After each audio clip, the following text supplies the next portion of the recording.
Halo semuanya, selamat siang. Perkenalkan, nama saya Penina Ubra. Saya mahasiswa dari Universitas Kristen Indonesia Maluku, Fakultas Kesehatan, Program Studi Keperawatan. Di sini saya akan menjelaskan tentang anatomi sistem penginderaan pada manusia. Selamat menyaksikan. Ya baik, sebelum kita masuk pada anatomi sistem penginderaan, kita harus mengetahui dulu apa itu penginderaan. Penginderaan adalah alat tubuh yang berfungsi untuk mengetahui keadaan luar. Sedangkan alat indera adalah alat-alat tubuh yang berfungsi mengetahui keadaan luar. Alat indera manusia sering disebut juga panca indera karena ada 5 indera, yaitu yang pertama indera penglihatan, yaitu mata, yang kedua indera pendengar telinga, indera pembau atau pencium yaitu hidung, keempat indera pengecap lidah, dan yang kelima indera peraba kulit. Yang pertama kita bahas yaitu indera penglihatan. Bagian-bagian dari indera penglihatan yang pertama, kornea atau biasa disebut selaput tanduk, berfungsi untuk menerima rangsangan cahaya dan meneruskannya ke bagian mata yang lebih dalam. Yang kedua, iris atau selaput pelangi, yang berfungsi untuk mengatur banyak sedikitnya cahaya yang masuk ke dalam mata. Yang ketiga yaitu pupil atau anak mata, berfungsi sebagai jalan pengatur keluar masuknya cahaya ke dalam mata. Yang keempat, lensa mata, yang berfungsi untuk menerima rangsangan cahaya dan meneruskannya ke bagian mata yang lebih dalam. Yang kelima yaitu retina atau selaput jala, berfungsi untuk membentuk bayangan benda yang kemudian dikirim oleh saraf mata ke otak. Yang keenam, urat saraf, yang berfungsi menentukan rangsangan cahaya dari retina ke otak. Yang ketujuh, otot mata, yang berfungsi mengatur semua gerakan pola mata konjuktiva, berfungsi sebagai membran pelindung pada mata. Ya, kita masuk pada bagian indera yang kedua yaitu indera pengecap. Lidah terdiri atas 2 kelompok otot, yaitu otot intrinsik yang berfungsi untuk melakukan semua gerakan lidah, sedangkan otot ekstrinsik mengaitkan lidah pada bagian-bagian sekitarnya serta melakukan gerakan-gerakan yang kasar saat mengunyah makanan.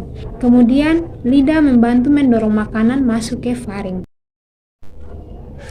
Indera ketiga yaitu indera pendengaran.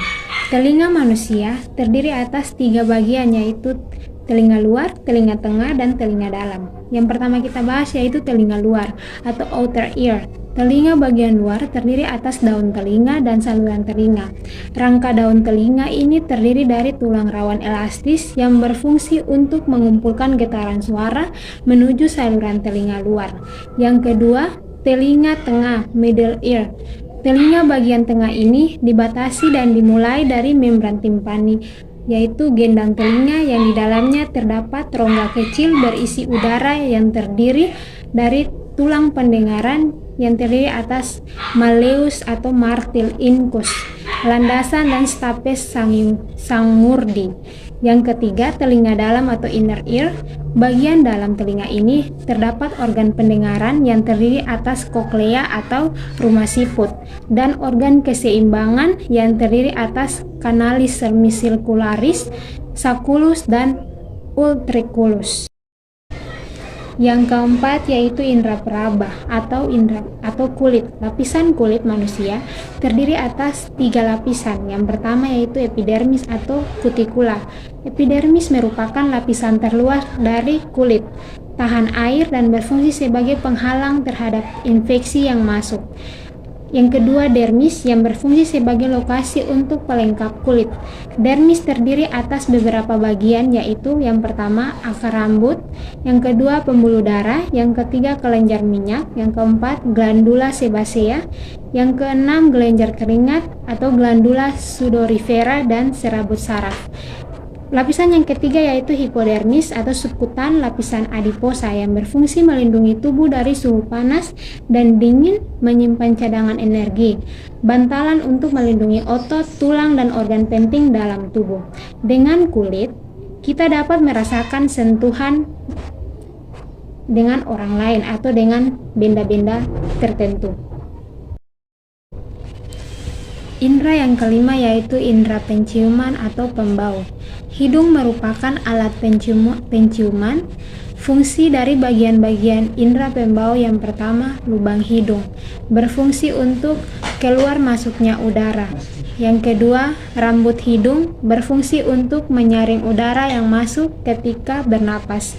Yang ketiga, selaput lendir berfungsi sebagai tempat menempelnya kotoran dan sebagai indera pembau.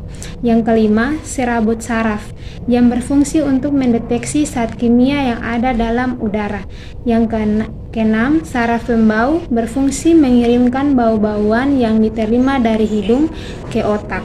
Sekian dari video presentasi saya. Terima kasih.